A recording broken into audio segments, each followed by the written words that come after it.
My beloved cousin up the North Shore way, Terry Richardson, always used to joke with me, it's hard going around being named after a goalie in the NHL.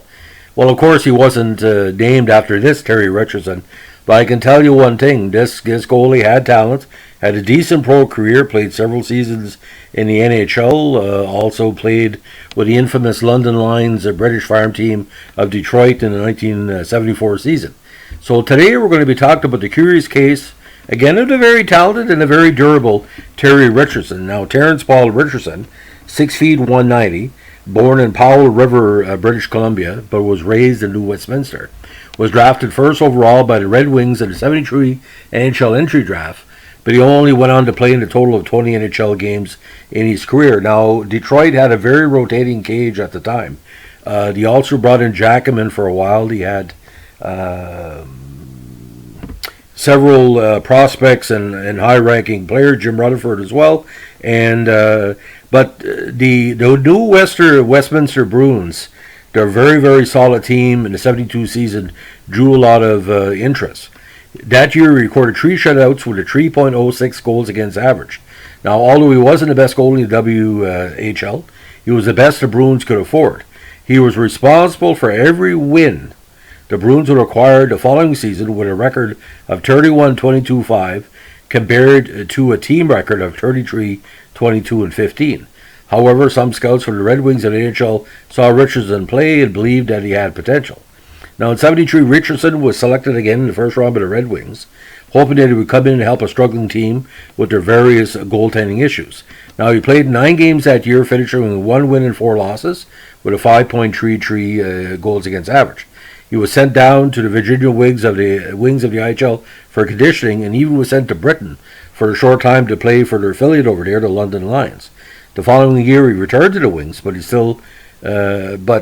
skill had not, and Richardson played only 4 games for the club and ended with a 6.83 goals against average and 1 win before being sent back down to Virginia.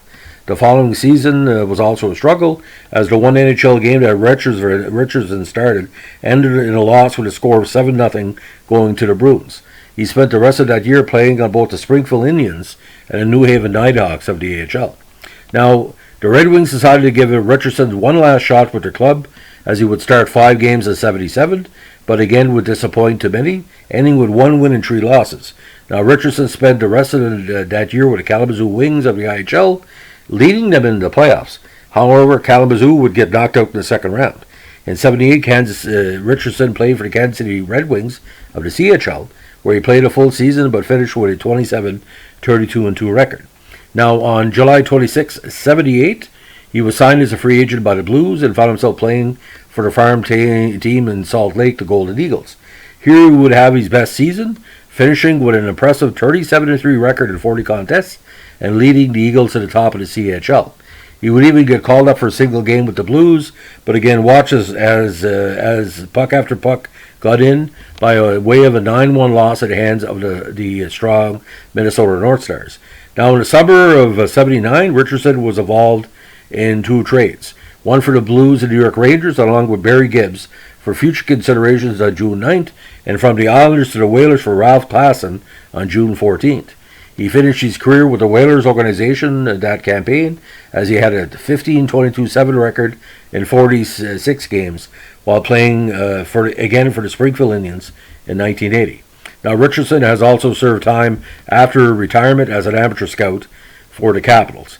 Now, he was named to the International Hockey League All-Star second team in 77. He won the James Norris Memorial Trophy for the IHL in 77.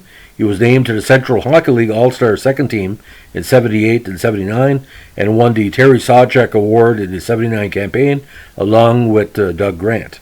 Now, what's kind of ironic, ladies and gentlemen, the Red Wings draft pick number 1 the previous year was Marcel Dion. The next year was Bill Lockheed. So he was his draft year had a certain expectation. He didn't meet it. But I saw Richardson play, and I must give him what's due. He was part of a very weak Detroit team. Detroit only really got big in the late 70s when he happened to play Montreal, and Paul Woods arrived and Vaclav Nemensky. So just a matter of bad timing. Terry was never a bad goalie. It was just rough situations, and we saw it statistically. He was getting better as the years went on, and he also spent some time in the BCSHL with the Delta Hurricanes. But in that Salt Lake year, 37-3. It's pretty, like I said, pretty impressive. So with New Westminster, it must have been some kind of record because he played in 117 games over 2 seasons with a 3.5 average, and put up nearly 6,700 minutes. So, like I said, not too bad in certain situations, but he's tying with the London Lions too as a what they call not an exhibition team but a touring team. Only 3.12 average in London, so he did well. Not everybody can say that. You play in Britain and you got a better goals against average than most of the players in the NHL. So that's a legend of Terry Richardson. Please give us a like, comment, or subscribe. If you like what we're doing, please check our archive.